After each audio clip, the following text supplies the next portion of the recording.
Hello বন্ধুরা, তোমরা কেমন আছো? আশা করি তোমরা ভালো আছো। আমরাও ভালো আছি। আর দেখো আজকে একটু মটর মাশরুম বানাচ্ছি। দেখো মটর মাশরুমের জন্যে দেখো ফোড়নের জন্য জিরে, গোটা গরম মশলা, তেজপাতা, আদা রসুন বাটা, এটা টমেটো আর পেঁয়াজ দিয়ে বাটা, আর হচ্ছে মটরশুঁটি ছাড়িয়ে রেখেছি, আর মাশরুমটাকে কেটে রেখেছি। এরপর মাশরুমটাকে একটু হালকা করে তেল দিয়ে ভেজে নেবো। কড়াইটা গরম হয়ে গেছে,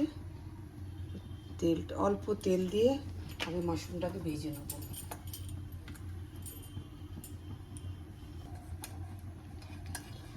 কড়াইটা গরম হয়ে গেছে, মাশরুমটাকে দিয়ে দিলাম।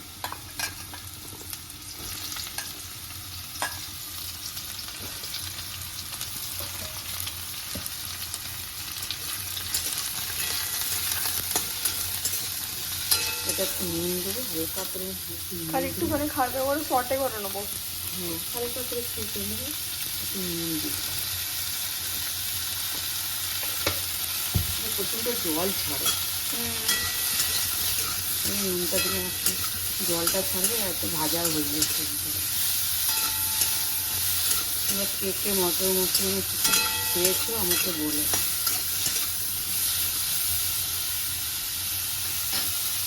কতক্ষণ ভাজা হবে এটা? 5 মিনিট মতো ভেজে নেবো। দেখো মাশরুমটা ভালো করে ভাজা হয়ে গেছে, তারপরে প্লেটটাকে তুলে নেব।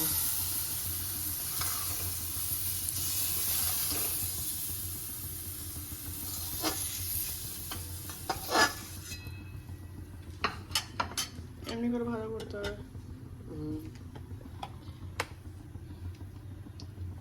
এবার মশলাটা কষার জন্যে তেল দিয়ে দিলাম, তেজপাতা, এটা হচ্ছে তোমার গোটা গরম মশলা আর জিরেটা।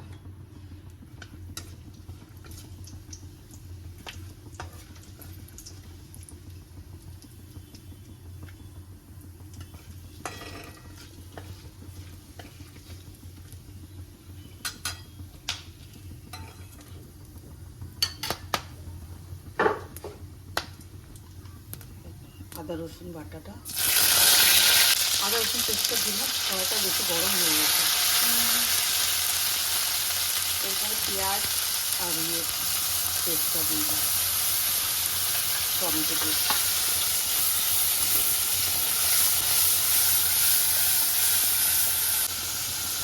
এরপরে কী দেবো, একটু হলুদ দেবো, আর দিব একটু ধনে গুঁড়ো, একটু জিরে গুঁড়ো, সামান্য একটু লঙ্কা গুঁড়ো, আর একটু দেবো কাশ্মীরি লঙ্কার গুঁড়ো। কাশ্মীরি লঙ্কার গুঁড়ো কালারটা সুন্দর আসবে।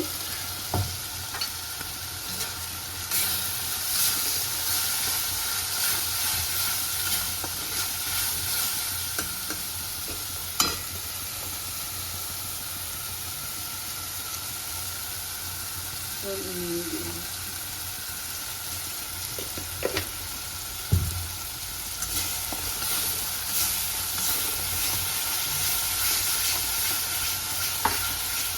মটরশুঁটিগুলো দিয়েছি, মটরশুঁটি আগে থেকে ধুয়ে রেখেছিলাম।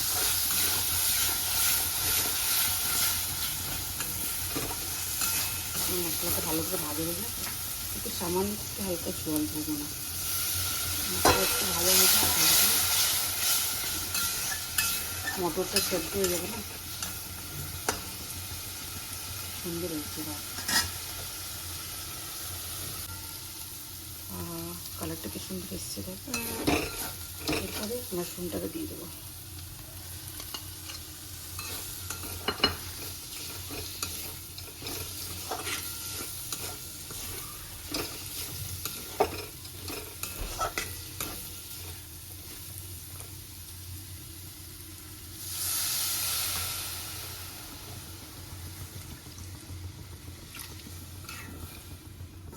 মটরটা সেদ্ধ হবে না, একটু জলটা বেশি দিলাম, মটরটা সেদ্ধ হবে না তাই জন্য।